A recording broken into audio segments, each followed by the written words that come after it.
Alors oui, effectivement, pour le bien-être des collaborateurs et pour leur bonne intégration, on s'inspire vraiment beaucoup du monde de l'enfance, du centre aéré, de l'éducation nationale, de l'école.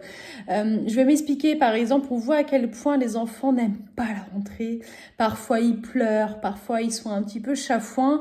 Et pour nos collaborateurs, c'est un petit peu pareil, hein, vous voyez, c'est pas toujours agréable. Donc, du coup, on a vraiment imaginé une façon de voir le retour au travail, la reprise, back to work, de façon beaucoup plus agréable. Par exemple, on va provoquer des demi-journées de travail où c'est une arrivée dans l'entreprise, mais au final, ils commencent à partir de 9 heures et ils arrêtent à partir de 13 heures. Hein. L'école, des fois, fait ça au niveau de la rentrée.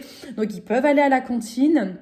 Mais après, la journée se termine, ça reste une petite mise en bouche sans véritablement travailler. On retrouve les collègues et on discute.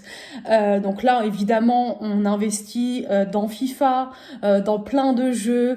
Le vendredi aussi, c'est très important. Une fois que les personnes sont en poste et qu'elles ont besoin de bien s'intégrer, on va faire par exemple des vendredis déguisements.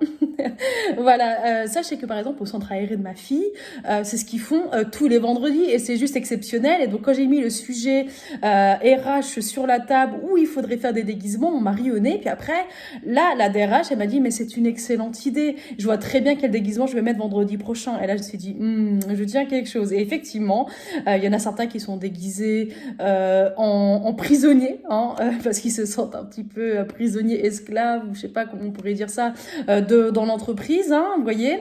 La DRH, elle a mis le déguisement de la Reine des Neiges. Et puis elle a commencé à crier dans l'open space, je gèle les salaires.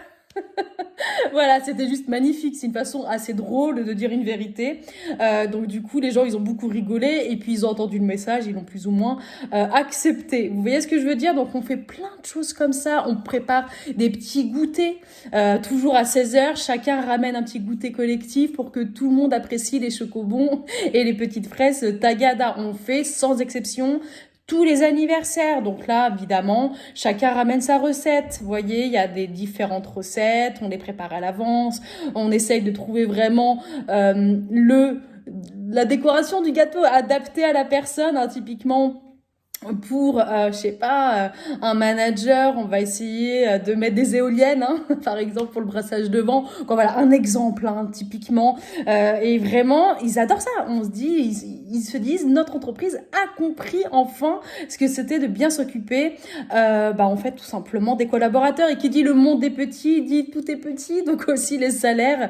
Mais ça, c'est pas bien gênant parce qu'au final, les gens, ce qu'ils retiennent, c'est une entreprise qui pense à eux, avec eux, pour le bien-être au global dans l'entreprise. C'est clair ou pas?